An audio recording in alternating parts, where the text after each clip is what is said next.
Hello, my name is Amit Cherian, and today I am here to present an analysis on the data collected during our simulation for Team Ares 733. We have created both a PowerPoint and Tableau presentation to best represent each part of the data and to convey it more easily to the audience. We will begin with the PowerPoint, which gives a round-by-round analysis of what went well in our company and what we had to work on. First, we had the company value proposition. We began our company on the premise of creating high-end sensors, wanting to become the next Apple of the sensor business. Our strategy was based upon bringing people cutting-edge sensors so they did not have to do the work in-house, thus saving them time and money. This plan was thwarted when Ferris 733 began to dominate the segment towards the middle of the simulation. Next, we have the company organization. Our initial focus was on R&D to make sure our products had long-lasting relevancy. In marketing, we wanted to make sure our forecasts were well predicted and we were providing enough budget for promotion and sales. In production, we measured capacity and then decided upon automation levels to produce slightly above our unit sales forecasts. In finance, we focused on incurring only as much debt as we could handle and paying it back in a timely manner. Our initial strategy was a bit optimistic. R&D were to focus on bringing the most cutting-edge technology to the table. Marketing was meant to make those products thrive in their segments. Production was meant to create with perfect efficiency, and finance was meant to stay diligent in debt payments and giving back to the shareholder. These things all worked out, just not in the way my team imagined. We began on good footing with the highest value of sales and customer satisfaction. One of the issues we had was over forecasting sales, leaving large amounts of unsold units. In round 2, we earned most value in sales and highest market share, but we had a problem with stock out in the performance segment, which happened to be our highest market share segment.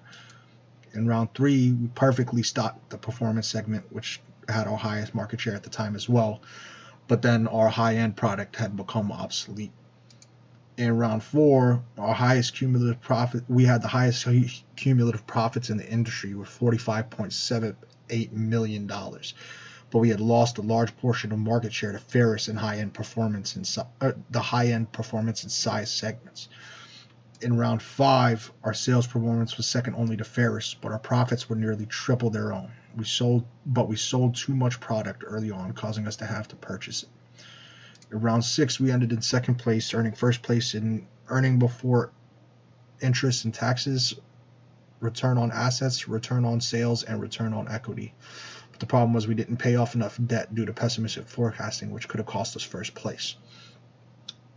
Next, I have a Tableau presentation that we created to show visually how the effects on ROA are. Visually, we created a bar graph, a line graph, and a scatter plot, and a dashboard with all three to show visual representations of the data and to better and more in-depthly cover what happened in the data. So the first visual is of a bar graph, which I will use to show return on assets, equity, and sales. When we start, we'll start with return on assets in round 1. We started in third place. In return on assets, return on sales, and return on equity. So we started in third place on all the return categories, but as the rounds went on, our numbers started to change. Round 2, we didn't make any significant changes. We actually moved down to fourth place in return on equity. And return on sales, we were still in third place. Return on assets, we were still in third place. But when we got to the third round is when we saw our most significant increases. So ROA moved up to 0.079, about double. ROE was still in fourth place, but was on the come up and doubled to about 0.14. And actually, we ended up return on sales first place by actually about tripling our return on sales. And from there, we held return on sales in first place for the rest of the simulation. From round 3 in return on assets, we moved into first place only in round 5, but then held it for the rest of the competition. And then from round 3 for return on equity, we moved up to second place in round 4, first place in round 5, and kept it till the very end. So I wanted to show I chose to show all three of these categories because as it can be seen through all these categories, a major part in why we did so well were our decisions going into round 3 and 4, which boosted our company's efficiency by a tremendous amount.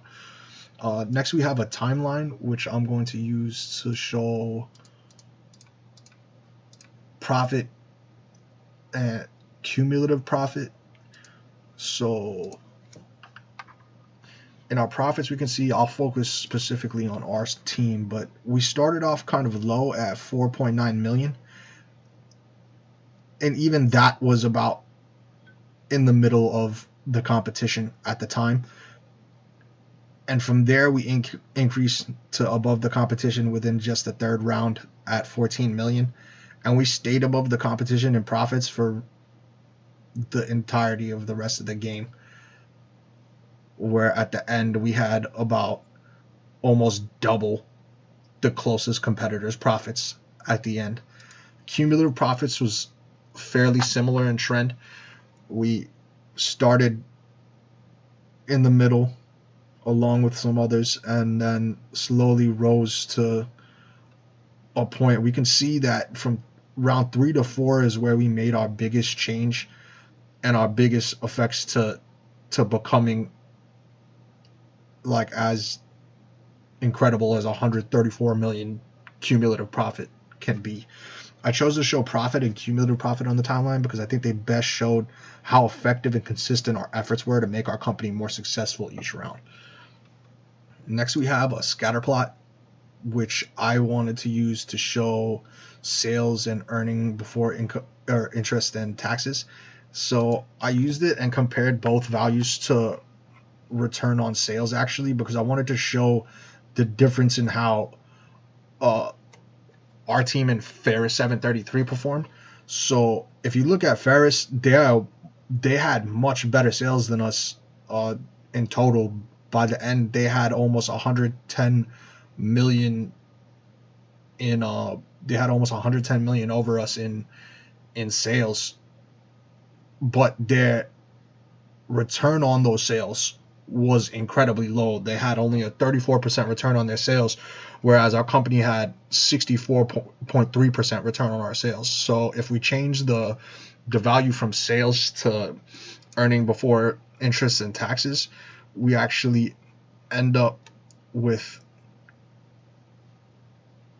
us having $258 million earned off of what we sold, whereas Ferris only made $160 million off of what they sold.